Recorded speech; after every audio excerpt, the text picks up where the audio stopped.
அமெரிக்க மக்களின் தனிப்பட்ட தகவல்கள் அடங்கிய ஃபைல்களை எலான் மஸ்கின் டீம் அணுக முயற்சித்தது. ஆனால் இதற்கு நீதிமன்றம் கட்டுப்பாடுகளை விதித்து உத்தரவிட்டுள்ளது.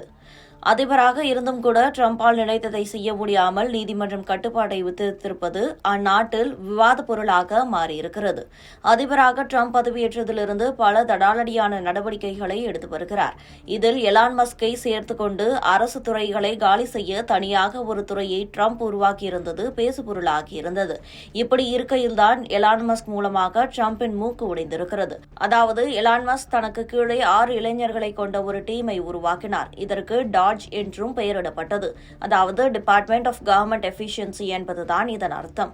அமெரிக்காவில் FBI, NASA, CIA போல மொத்தம் 400 பொதுத்துறைகள் இருக்கின்றன. எலான் மஸ்கின் டாட்ஜ் டீமின் வேலை என்னவெனில் இந்த துறைகளில் எது சரியாக செயல்படவில்லையோ அதை ஒழித்து கட்டுவதுதான். அதேபோல மொத்தம் உள்ள அரசு ஊழியர்களின் எண்ணிக்கையை 75% குறைக்க வேண்டும். இதன் மூலம் அமெரிக்க அரசின் செலவுகள் குறையும் என்று ட்ரம்ப் கணக்கு போடுகிறார். எல்லாம் சரிதான், ஆனால் இதற்கு தேர்ந்தெடுக்கப்பட்ட ஆள்தான் சரியில்லை. குறிப்பாக எலான் மஸ்கும் அவருடைய டாட்ஜ் டீமும் இந்த விஷயத்தில் எந்த முன் அனுபவமும் கொண்டிருக்காத ஆட்கள்.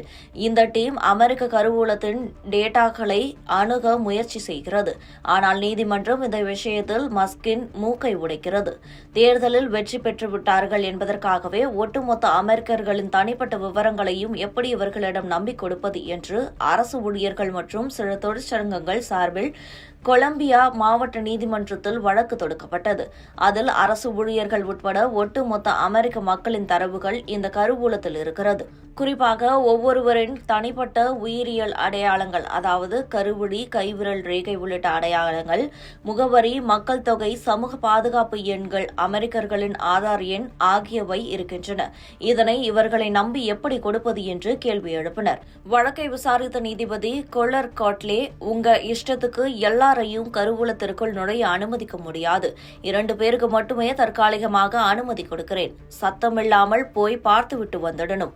படிக்க மட்டும்தான் அனுமதி. அங்கிருந்து தகவல்களை வெளியே எடுத்து வரக்கூடாது என்று அதிரடியாக உத்தரவிட்டிருக்கிறார். வழக்கு விசாரணை தற்போது ஒத்திவைக்கப்படுகிறது. வழக்கின் தீர்ப்பு அடுத்தடுத்த விசாரணைகள் முடிந்த பின்புதான் தெரிய வரும் என்று கூறியுள்ளார்.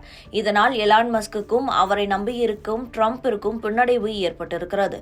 இந்த உத்தரவு குறித்து பேசும் சர்வதேச அரசியல் விமர்சகர்கள் எலான் மஸ்கால் இன்னும் எங்கெல்லாம் டிரம்ப் பின்னடைவை சந்திக்கப் போகிறாரோ என கேள்வி எழுப்பி வருகின்றனர்.